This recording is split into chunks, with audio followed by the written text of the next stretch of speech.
Good evening, ladies and gentlemen. I want to welcome you, as I always say, to your favorite show, the only show on the face of this earth that has the ability to light up your Wednesday night. Why? Because we talk about the things that nobody else wants to talk about.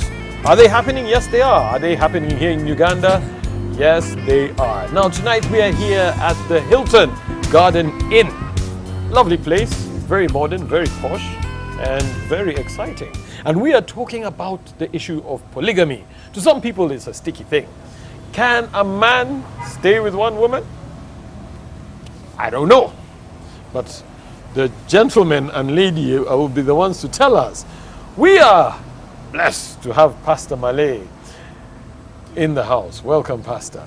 Thank you very much, Yes. and it's a pleasure and privilege to feature on this show on NTV. It's quite a time. I've never featured on this show, Yes. but I've featured on many shows on NTV.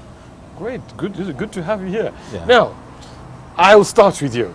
A lot of people think that polygamy is strictly an African thing, and that the reason why we are shying away from it is because we've embraced Western values. But in your opinion, is it realistic for a man to have one woman? I think we need to understand what marriage is about before we even discuss polygamy.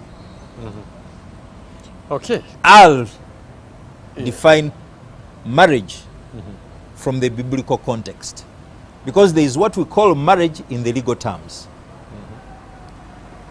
but there is what we call marriage in the biblical terms, which has shaped marriage as we see it. And of course, there is the Roman law interference in marriage. Yeah. So it depends on what you call marriage. There is legal marriage, and there is the biblical marriage. And of course, there is the customary marriage, which you can find everywhere according to the cultures of the people. Yeah. Biblical marriage has 4 or 5 components. The first is the offer, where a man, you propose to your wife to be. And the second ingredient or prerequisite is acceptance, where the woman accepts to be your wife. We see it at play in the marriage of Isaac and Rebekah, where Rebekah is asked, will you go with this man? And she says, yes, she consented. Of course, Isaac had offered. Yeah. And then we see parental consent. We see parental consent in the case of Isaac and Rebekah, where Rebekah's parents accepted Isaac as their son-in-law, and of course they accepted their daughter to go. And we see it in the case of Jacob and his first wife, whom he wanted to be his first wife, that was Rachel. But then he was of course betrayed by the father-in-law, who gave him Leah instead. And in the morning, he sees not Rachel, but Leah. He goes back to the uncle and says, but uncle, I worked for Rachel, and here you are giving me Leah. That's not the woman of my heart. And the father-in-law said that, okay, it's not in our custom to marry off the younger daughter when the elder one is still there. But if you want her, you can work for her for 7 years, and you'll get her. So in that instance, we see we see Jacob getting married to Rachel and Leah, where the father accepts, the parents accept, but then there is a 4th ingredient, which is dowry. Dowry may be discretional, as was the case when Jacob was working for Rachel the first time. It may be mandatory, as we see it in the case where Jacob was working for Rachel for the second time. Okay. That is the biblical context. Okay. And then God, the 5th commandment says, thou shalt honor your father and mother, that your days in this earthly life may be many. God does not need man to ceremonize a marriage. God is omnipresent. And I think the first, when parents are there and they consent, God has accepted. Because the truth is that without your parent, your marriage wouldn't be. That's why we see mainstream churches, they cannot ceremonize a marriage without the consent of the parents. Go to Church of Uganda, go to the Catholic Church. Okay. There's another. But those are very many. But let's stop there for now, and I'll tell you why. Now you've really contextualized marriage, and clearly it's coming out as something very important. So I need you to pack that. And Banji, in your opinion, okay, is it mandatory or is it a good thing for a man to marry? Because we've heard about marriage being one of the components that complete a man's life. From a social worker's perspective, is that correct? Do you want my personal opinion or my opinion as the resident social scientist? Yeah. Because the two might be different. Might differ. Okay. Yeah. Anyway, I want to pick some things more from what he said, but I will not go into the details of what he discussed because I'm not really well versed with the Bible. To understand the present and the future, as he said, we must look at the past. The past is very important, and the past will always shape the future. So it's when you look at society, the way society is, there is what we call a social time, there is a biological time. The biological time is about the structure of the body, that at this stage you have certain biological features, at the next stage you have different features. When I am 70, probably the whole of my head will be having white hair, I will be gray. And probably when I was... Are you trying to say something? Yes, I'm saying something. Yes, human, you think I'm saying nothing. So, now, but we also have the social time. We know that in society, it is very important for you to be married. To how many women depends. Because the question you posed at first to Pastor here was, should a man be polygamous or monogamous? That was the question you posed at the beginning. Now, when you look at the concept of monogamy or polygamy, first you need to know that biologically, and that's why I said I'm not good at the Bible, biologically, the animal of the human being is not created monogamous. We need to note that. Biologically, it's not created monogamous. However, because of the social conditions, okay, including the cultures, the economy, religion, and other movements, such as the feminist movement, you find that society shapes itself either to be monogamous or polygamous. And there's a study which was conducted actually that by 1986, 85% of societies in the world were polygamous. Societies, not people. Societies means like when you say the Baganda, the Acholi, the Batoro, that's a society. Yeah. They were polygamous. Now, it meant that some people within that community practiced polygamy, yeah. but not all of them. Okay? Now, when you look at the social text, the progression of human life, the earlier Roman Empire actually outlawed polygamy. The earlier Roman Empire outlawed polygamy. But over time, polygamy emerged. And you see, I think the Christian would call it evil. Polygamy emerged from what people used to call evil. Because the men would have other concubines. Actually, polygamy emerged from having concubines.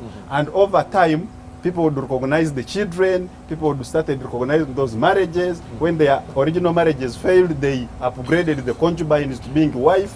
So people said, anyway, it is also good to have 2, to have 3, to have 4. So then society became polygamous. And without disagreeing with Pastor here, you will even realize that during the peak of Christianity in Europe, some Christians were polygamous. Some still are, like the Church of Jesus Christ. Yes, some Christians were polygamous. So we cannot say that therefore Christianity is what has led to a reduction to polygamy. Yeah. In fact, when you read social history of polygamy, you realize that what has caused to a reduction to polygamy are two things. One, the increasing liberation of women, such that they also now have the power to negotiate the marital contract. But most importantly, the movement from an agrarian economy, agricultural economy, to a monetized economy. Because in an agrarian economy, I am looking at how many women do I have and how much labor can they produce, and therefore how much am I going to produce. Yeah. But in a monetized economy, where I'm earning money, the women become an expense. So the fewer for me, the better. The better, yeah. Yes, the fewer for me, the better. But also you need to realize that again in a monetary economy, polygamy emerges from what we call a public good theory. Yeah. Now, what is a public good theory? That if I'm married to 5 women and they have children, the resources I spend on those children become a public good. My wives also partake. Yeah. And also if my wives have money and spend on those children, I also benefit. So therefore somehow these things begin juggling around. Yeah. So in essence, polygamy, the acceptability or rejection of polygamy depends on where in society do you place yourself. Okay. I think that's very important. All right. Now, Christine, from a lady's point of view, quickly before we go into the break, I know you're wondering what, but we are going to get monologues to you. or what? You should control this show. We're going to get to you. Now, from a lady's point of view, is polygamy beneficial to you? I'm sorry, I'm going to disappoint most of the ladies because they expect me to say no. But sadly, it is yes. From my point of view, I think it is high time we embraced polygamy and we lived with it. I have my reasons. I will look at it from the side of honesty, living up to your vows, and then I will also look at it from the other side of family. I mean, the children are in the picture. Yeah. Because here is a scenario where a man is, I won't say forced, a man makes up his mind to marry a woman. They go, they exchange the vows, and he promises that he is going to be faithful. But the question is he going to live up to it? Because if we are supposed to be Christians, I think the most important virtue of Christianity is honesty. So if you're going to take the vow and then you won't live up to it, you're going to end up going behind your wife's back and having another woman. That is sad.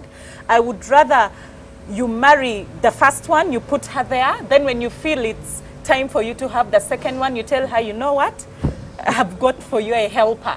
And Okay, hope you do. What is a very strong question. But anyway, we do have to get into a break. And when we get back... But I never gave my mind. Yeah, we're getting back to you. Actually, you stopped me. I thought that I was going to start on it. Yeah, don't because worry. I was just giving the introduction of what marriage is. Yeah, I never even exhausted it. Don't worry, we're going to get back to you. Now, ladies and gentlemen, we are here at the Hilton Garden Inn talking about polygamy.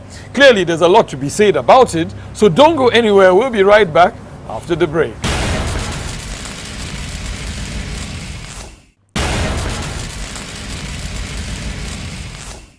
Welcome back from the break. We are here at the Hilton Garden Inn, which sits directly opposite the British High Commission, talking about polygamy. Now, as we always say, this is your show. Go to our Facebook page, like it.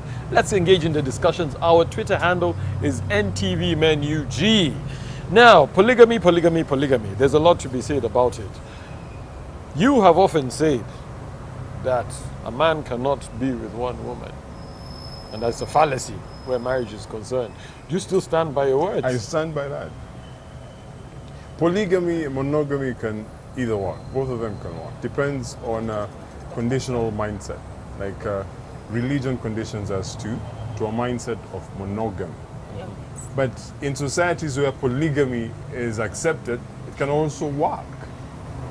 Polygamy has existed for a longer time than monogamy.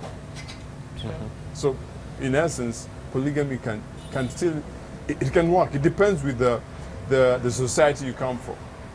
Polygamy in Africa was something that was accepted. Religion came with the idea of monogamy. And, you know, as he explained, it is something that is an outcome of, feminism, you know, women wanting an equal share in determining So the feminists are actually promoting polygamy according to you? They're promoting monogamy. Banji said they are the ones who have created polygamy because now women are going out there and You busy said on the something hunt. different, Yeah. right? No, I said. Or rather, you perpetuate it. No, they don't perpetuate. Feminists are neither for if- polygamy nor monogamy. because when you look at feminists, some Yes. of them actually even completely reject They marriage. don't want to. Yeah. Some of them don't want to be married. Yeah. Okay, but I think the idea of polygamy, monogamy, because for me, I want to take. It's good. Pastor here gave us a very good history of what marriage is. No, Because- I'm not finished. Yeah, okay. Let me now Okay. take over. Okay. No, let me Yeah, take I over. want, Yes. I want to hear Because this. I was Yeah. talked along the way. Okay, take over. Now, when you look at the marriage contract biblically, no priest was ever involved. No church was ever involved. It evolved much later with the Council of Trent that the Pope ordered that for a Christian to be a Christian, and it was with Catholicism initially, the priest or bishop must solemnize their marriage, their weddings. When you look at the Bible from Genesis up to Revelation, there is not even a single wedding that is presided over by a bishop, by a clergy, by a priest, by a pastor, by a prophet. So these are new things. We actually went wrong when we got the priests or the church to claim that it is it that ordains marriage. Then at the time when the Roman Empire took over the whole of Europe, the Roman Empire got the Roman laws, inculcated them into Christianity, and then started promoting legalism. Now it's not even about Christian marriage, it's about legal marriage. And that's why we have a problem. People are married in church. When it comes to breaking apart, they go to courts. And in courts, they are given divorce. When they are divorced, they go to the Register of Marriages. They can get another marriage, they can solemnize, they can get another wedding, and then go to the church for blessings. And to me, that is hypocrisy.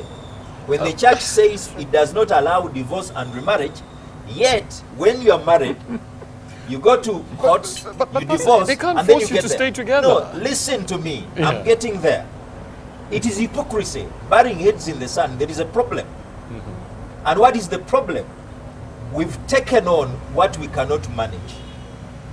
When you look at biblical marriage, look at Moses. How many wives did he have? Go to Jacob. How many wives did Moses He have? married He two doesn't sisters Yeah. and their I don't know. and their mates. Yeah. When you go to Abraham, he had Sarah and Hagar. When you go to King David, the number is not clear, but definitely had many. My namesake Solomon, 700 plus Wow. 300 concubines. The numbers kept growing. That's a total of 3,000. Yeah. Moses wrote for us the first 5 books of the Bible. He even wrote for us the 10 Commandments. Abraham is the father of all believers. Jacob wrestled with God. David is accredited with most of the Psalms in the Bible. Solomon wrote for us Proverbs, Ecclesiastes, and the Song of Solomon. When you look at all those men, they had polygynous Yes. lives. And the question is, will they never go to heaven? They're already in heaven. Will they never go to heaven? We read the scriptures which they wrote for us. Yeah. When you look at all, the Bible, by the way, condemns adultery. But then the biblical definition of adultery is totally different from what people call the legal definition of adultery. Biblically, adultery is having an affair with someone with whom you have no intention of perpetuity. The Bible condemns divorce, where you get a wife or you get a husband and then you divorce. You separate. The Bible condemns. There is not even a single scripture which explicitly rejects polygamy. We have We are so here many to women listen. who are married in monogamous relationships. Now, a woman gets into menstruation. The man does not. True. A woman conceives and carries a child in the womb for 9 months. What The is he man supposed to does do? not.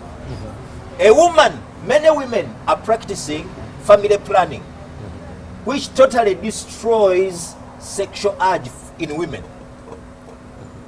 And a man is supposed to have that wife and to demand sexual intercourse with a woman who's pregnant, who's in pain. With a woman who has produced 3 months, she cannot have sex. A woman who has taken family planning pills and she has no interest in sex. And then every day fighting. I don't want, I'm tired, turn, and then fighting. Stefan, I would like to hear from you. Okay. I mean, of course, it's there's a lot that has. There's been a lot. said. There's a lot Yes. of good stuff which is being said. Yeah. Polygamy. Let me tell you one thing. If someone wants to cheat, they will cheat. Whether if you introduce polygamy, if you introduce monogamy. But I like what was alluding to biology. You know, I believe that biologically, man is not meant to be with one individual, with one woman. Man is supposed to be. That's my own opinion. Religion has somehow Condition. and you know, Pastor Malia said that there is nowhere in the Bible where polygamy is castigated on. But I believe, my own opinion is that polygamy can exist if the rules of a place are set in such a way that it exists. Yeah. I think Jaluo, maybe to build on Jaluo's argument, I would like to look at marriage as a contract. Whether you go to church, whether you go for civil marriage, whether you go for traditional marriage, marriage is a contract. And I want to focus on the initial contract. The initial contract. So when I approach a woman and say, I'm coming to marry you, and I am promising that you'll be the only woman, and then I marry a second woman, I have broken the original contract. Okay? And as on this show always promoted the African way, the positive, progressive African way of doing things. Because the African man knew that it is impossible to be with one woman, he therefore married publicly. He got the second, he got the third, he got the fourth. So if he was not in the house of wife A, wife A knew where to find him. Yeah.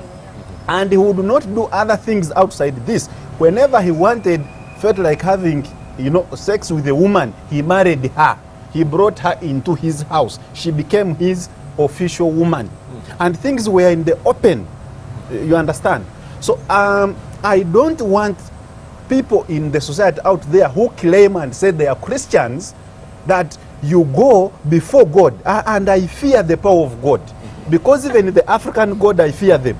The indigenous Rubales and whatever, they are powerful. So if you can go before the Almighty God and you promise that I will be with one woman, I forsake other women, then once you married, you start cheating. That's not right.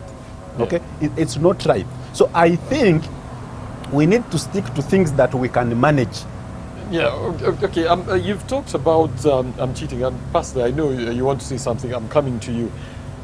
Christy, Yes. is it okay for a man to, instead of cheat, as he said, openly declare that when he's marrying you, he is going to, there's a window, an open window, for him to marry other women?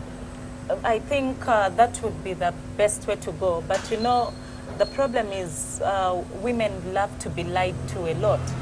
But I think there is more peace in knowing the truth than living a life of, you're living in the dark. You're being lied to. yet you know that. So I think that would be a better way, that I know that I am wife number 1, and I also know that there is wife number 2, maybe in NTV, so that when my man is not here, at least I know he is with the other woman. That is a better deal. Would you then share a husband with your sister, if you don't mind me asking? No, sister, no. It doesn't have to be family. Is it not closer to home? No, it doesn't have to get Pastor, closer to you have home. something to say. Now, I want everyone to clearly understand me. Polygamy, that is the practice of having more than one spouse. If it's by a woman, it is polyandry. If it is by a man, it is polygyny. Polyandry is not common, but polygyny is common, where men have extramarital affairs. When you look at the Bible, our patriarchs had many wives. When you look at monogamy as it is today, many children in our homes are taken advantage of when men are sexually in need and the women are saying no. And we have cases of even women who are paying a price with their rares just because the men want sex and the women are saying no, so the men drag them to have it. I've handled such cases. Okay, but Pastor, just before you continue, are we then saying that men don't have the ability to stay in, a man can't decide he's going to stay with one woman and that is it? It's not possible. Very few men start off with that thinking. It's just along the way, conditioned by circumstances, that they think otherwise and say, probably I need another.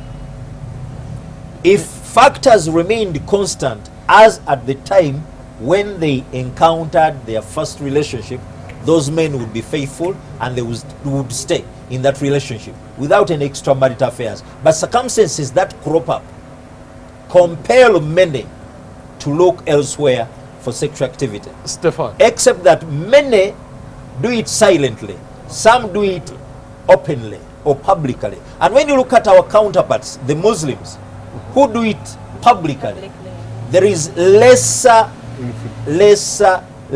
homicides, lesser battering, lesser conflicts, and lesser breakages. So, now, Stefan, there's this thing called the green-eyed monster. Is it possible, in your opinion, for a man to be able to manage the expectations of a number of women without making them jealous? I think if you have the sources and the means, if you have the means to manage the expectations of all these women, why not? It has happened before. It has happened before. Our forefathers had like numerous wives. But they didn't have a choice. You see, Banji clearly put it. Times were different. You know, there's especially economically, that has changed. Yeah, and you know, he said something very interesting. He said that the reason why monogamy has been pushed forward right now is because of economics. You know, we in this time of as in men are unable to have like numerous women because they are unable to cater for them. But if you're able to do it, he said it in the Muslim world.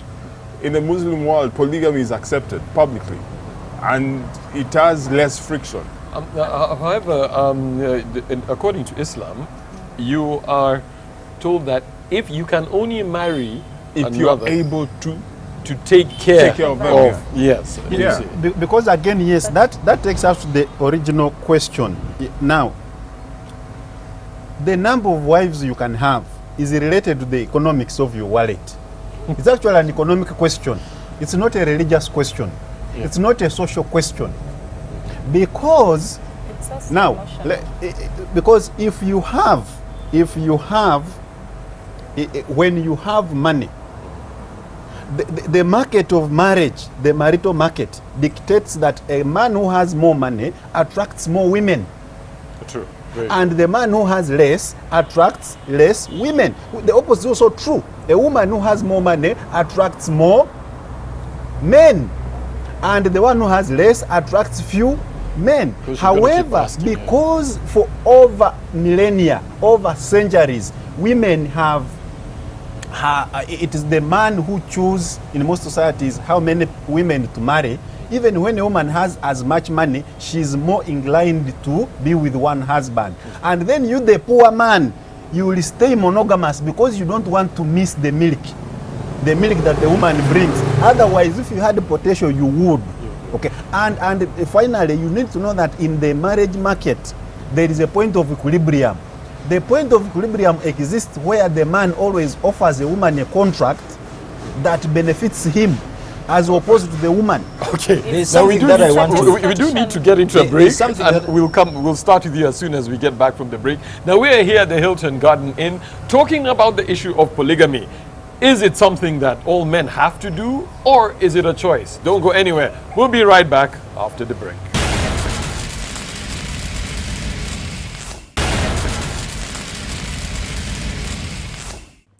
Welcome back from the break. We are here at the Hilton Garden Inn talking about the issue of polygamy. Is it only an African thing? Can men be monogamous?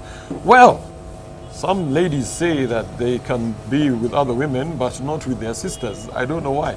Pastor, we start with you. I want to ask you a personal question. Are you polygamous? I am not. But that does not mean that I don't see the reality. And what Yeah. is the reality? But then, aren't you prescribing a solution that you're not using? No. When you look at the feminist movement, it's thriving because of monogamy. Now, when you look at what we are facing today of numbers, and then we have marital breakdowns. I said, if a man had a choice, he would leave this woman who is pregnant, who is in her menstrual cycle, who has taken family planning. And if we are to stand against polygamy, then we need to fight the use of contraceptives, because they are impairing women's urge for sex, and it is causing problems in marriage. Marriage is breaking up. Okay, I'll get back to you. Now, Christy, there's this issue of jealousy. You've talked about being open-minded and all that. Is that just textbook stuff, or is it a reality that you can be very happy saying that you know your man is going to your co-wife? What if she can cook better than you? What if she can do so many other things better than you? We're all not the same. To be honest, the thing of jealousy and not being jealous is just textbook. Yes, whereas we have to, like I said, I would rather be in a polygamous marriage because I prefer to live in, to do something that is honest. I want to be in a marriage that is honest. I know there is somebody and I'm also there. However, we can't take away the fact that there is no woman who is not jealous out there. Every woman is jealous. So that is the biggest challenge in this whole issue of polygamy. I am not going to be very happy sincerely when I know my man is with the other woman, because I do not know what he has taken there. But now you're contradicting yourself. I know I am contradicting. We are looking at the reality versus what is necessary. It is necessary to live in a polygamous marriage because there, you know, it's the truth. I mean, a polygamous marriage, you want to know the truth. However, the reality is that you're definitely going to be jealous. But Now, how do you That handle is the the challenge. jealousy? now, I want to contribute two things. My grandfather had 9 wives. Wow. May God rest him in peace. 9 wives. He died at a very ripe age of 94 years. Of the 9, he had children on 5. Yeah. Hard-working man. The others divorced, left him way before they produced children.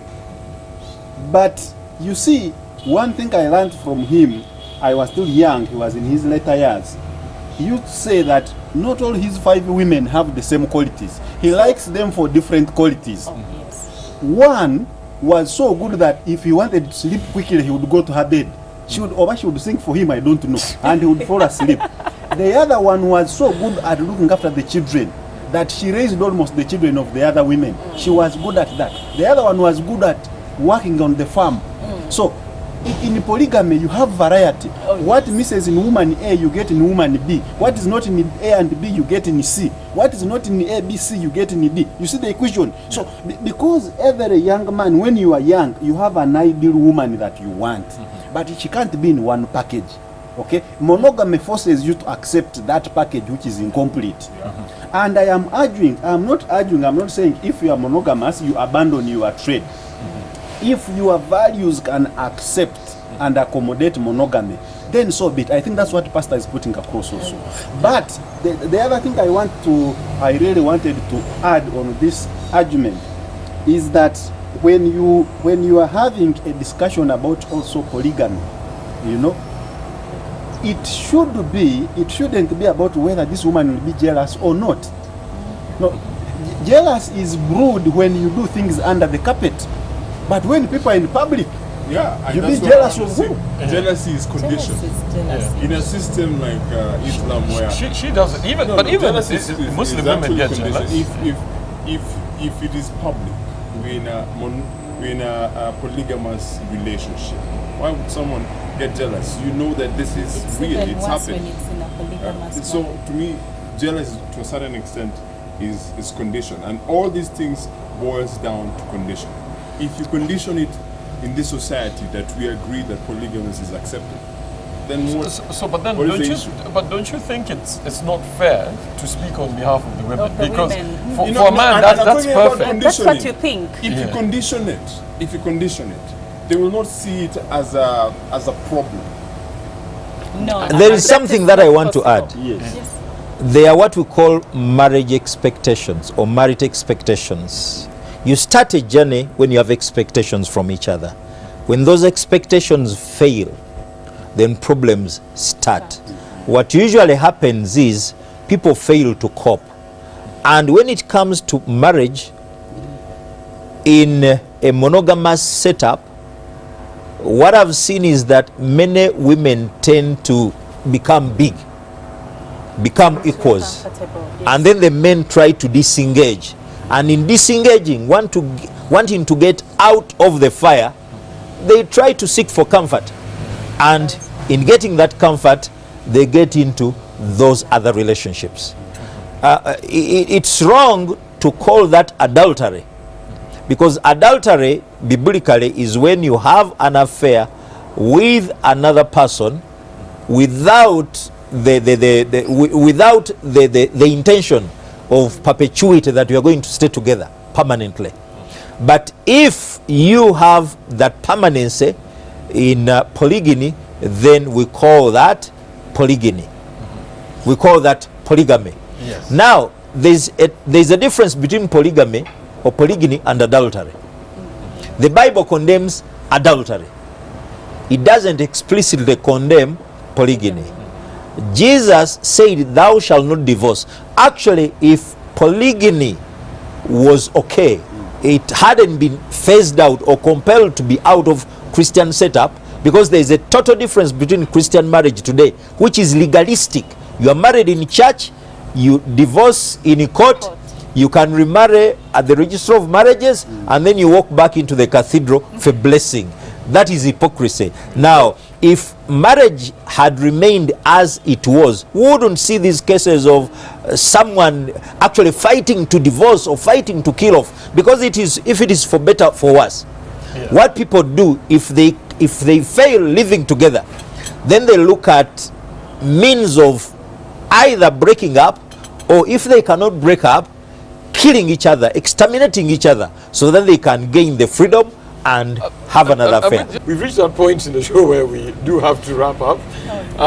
So I will start with you, Stefan. It has In been in 1 minute, if you could. eye-opening shows. I've learned a lot from from Pastor Malay, but you know, my argument is the same, has been the same throughout the show, you know. What is, if our rules of engagement in this society is that we allow polygamy, then it is allowed. You know, I think it can work, it's just a mindset to me, yeah. Benji. And I've always argued that in the African society, polygamy was used as a solution to divorce. Because when the man had 3-4 women, he would get tired of A, he leaves her there for 5 years and goes to the house of B. When the emotions come back, he returns. I think you know this. He would return. So there was permanence in marriage. Now that you have forced us to be in a monogamous marriage, problems have started to occur. 2, I want to say that people should not pretend to be monogamous, because we know that some people in monogamous relationships have equally looked for creative ways of being polygamous within monogamy, you know. And this is why you hear this debate of side chicks in the Western world. There, people have started having open marriages, you know, that kind of evil, you know. And it is by the way, there was a study recently in the newspaper which showed that above 60% of Christian marriages cheat. I am not the one who wrote it. It is there. Go on the internet. That's it. Okay. Pastor said it. That is lesser. Pastor, your parting shot in 1 minute. I think it's time to rethink the issue of monogamy so that we can look at polygyny as a solution. And for the men out there, let me call upon the Christian fraternity, the church. Let's get back to biblical marriage, because all the problems started when we replaced biblical marriage with legalistic marriage. People marry for papers, marry for certificates, marry for property, marry for money. You married me, let's go to court, divide the wealth. Okay, great stuff. Christine, your parting shot. My parting shot, to the women out there, I think the most important thing for us right now is to acceptance. It's like living positively, you know, positive living. You know, you have HIV and then you accept the situation and things are okay. You know you will live longer. It's the same thing here. Accept that this is the new, it's not new like they say, the old one, but let's accept that it is the better one. Because when you accept to be in a polygamous marriage, even the jealousy will definitely take care of itself. Okay. You will learn to live positively with it. All right. Interesting. I'd love to hear the opinion of other women about that. I don't think they'll agree with you very much. Now, we are here at the Hilton Garden Inn, and we've been talking about polygamy. Is it possible for a man to live without having many women? Well, the question still is asked, and the answer remains with you men out there. It's been a great night. All I want to say is take good care of yourselves. And yes, we will see you next week. From all of us here at Men, have a good night and God bless.